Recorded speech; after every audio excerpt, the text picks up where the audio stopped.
So obviously we just talked about one super team in Los Angeles, and they're a city known for their super teams right now. Obviously, the LA Dodgers have quite a few all-stars on their roster, although they got stuck by the Atlanta Braves in the NLCS, but that's neither here nor there. Now we're talking about the LA Rams, the newest super team out of LA. And they got their butts kicked in on Monday Night Football in front of the entire country, the world, in fact. They lost 31-10 in San Francisco to the 49ers. Whew. Not what I expected. So let's just go over a quick timeline of the Rams season. You got your new QB in Matthew Stafford, trade him for Jared Goff, who's now on the Lions. And they started their season 7-1, albeit against mostly non-competitive teams, but they did beat the Super Bowl champs, Tampa Bay Bucks, in Week 3. Cooper Kupp has emerged as one of the best receivers in the game this season, so it's definitely some bright spots for this Rams team very early on. And then just 2 weeks ago, they trade for Von Miller from the Broncos to bolster a defense already led by Aaron Donald and Jalen Ramsey. And they followed that acquisition with a 12-point loss to the Titans at home. All right, 7-2, no reason to panic. It's just one loss, and the Titans are good. Then this past week, they sign star receiver Odell Beckham Jr., who was released by the Browns for personnel reasons. Yeah. But after that, obviously, this is when the super team talk really started to get going because, now this team on paper just sounds unfair. You got Cooper Kupp, Odell Beckham Jr., Robert Woods. That's a ridiculous receiver core. Then right after they sign Odell, Robert Woods out for the season with a torn ACL. Okay, so that's just a great signing, I guess. Mm-hmm. Unfortunate that happened, but now you got your replacement. And then Monday Night Football runs around, and they lose a very ugly 31-10 loss to the 3-5 49ers in San Francisco. Matthew Stafford was 25 for 41 for 241 yards, 2 picks, just 1 touchdown. And Von Miller and Odell had basically zero effect on the field or on the impact of the game. It's somewhat to be expected that Odell is not going to make much of an impact just a few days after getting signed. Regardless, what's wrong with the Rams? Are they still favorites to win their division? Do they still have Super Bowl hopes? I'll go to you, Eli. The Rams looked despicable. Stafford looked a lot more like Jared Goff than the Matthew Stafford we've been seeing.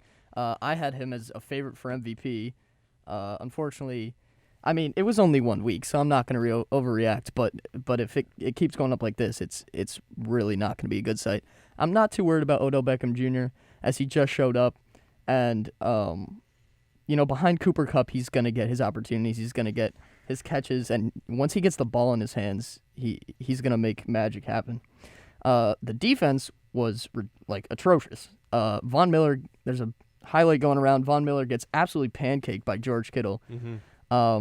And that just speaks to the run game. The run game by the 49ers was amazing. Elijah Mitchell, 27 carries, 91 rushing yards, and a touchdown.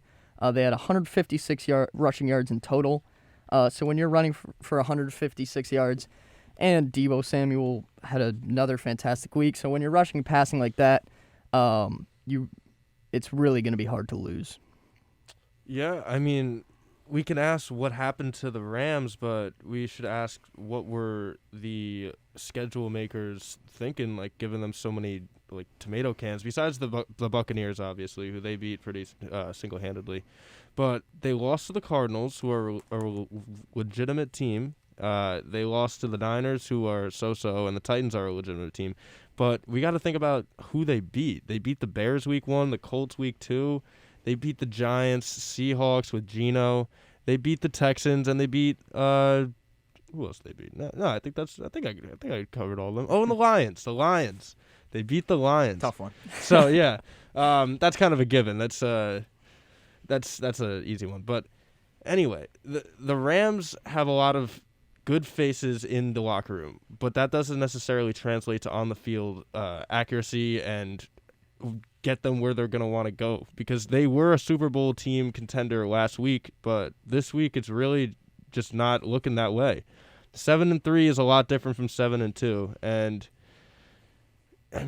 OBJ, acquiring him, you're just throwing another thing in the mix. And Von Miller, too, last week, and he's not really showing up. So if they can get those guys to start generating offense and defense in their own ways and live up to what they're capable to, then I think they're in good hands. But at the moment right now, the Stafford-Cooper-Kupp connection is vital. It's key. It's going. I like it a lot. But Robert Woods with the ACL we just talked about, it's going to be difficult for them to really bounce back and establish something if OBJ can't contribute to this offense effectively. Yeah, I mean, they're still 7-3.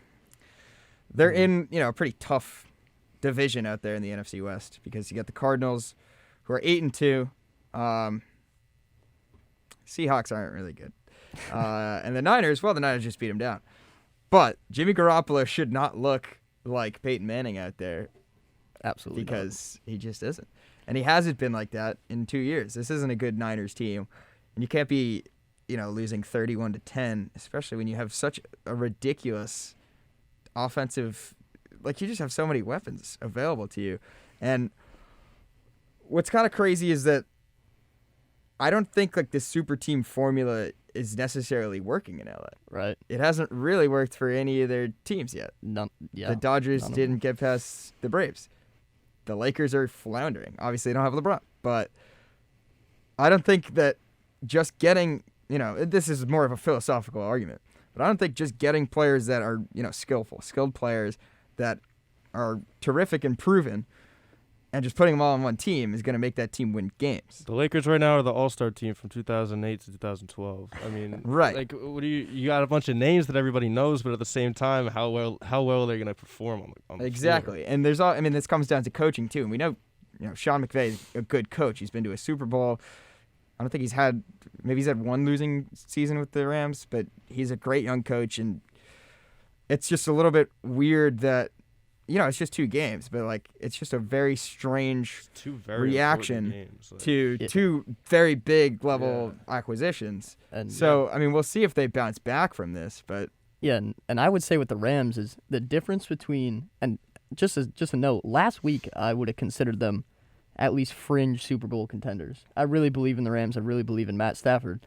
What was I going to say? Oh, yeah, the difference between playoff teams and not playoff teams is winning the games you're supposed to win. Right. And the Rams did not do that, especially divisional game. You should beat you should be easily 2-0 against 49ers. Should have given them a whooping. Should have destroyed them, and they looked like fools. And going on, they have to win every game they're supposed to win. They have to win them all. Who do they got? They got the Packers next week. That's going to be tough. That's going to be a really telling matchup. If they can show up against the Packers next week, then I will regain faith in the Rams. They can really you can't play lose faith well. this early. It is pretty early. They are 7-3. I will say this about Matthew Stafford. That's Matthew Stafford. When he was with the Lions, he was a big stats guy. He was not a big wins guy. And you can blame that on the ineptitude of the Detroit Lions franchise.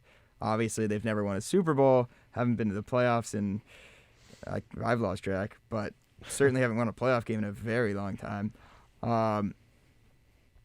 Just plugging him into a better system, he has been good so far, and his stats have been great, but he is not a quarterback that's known for winning, and it would be a bit of a surprise to see him just completely have no,